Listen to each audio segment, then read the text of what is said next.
жақсы.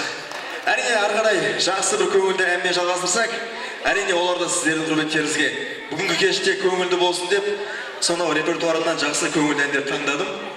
Әрине ол ән жақында ғана шықты, әлі сиясы кеткен жоқ десек те болады.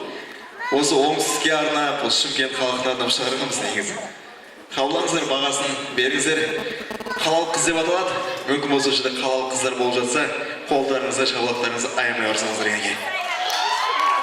Ай, бәрекет кетті.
Shut up.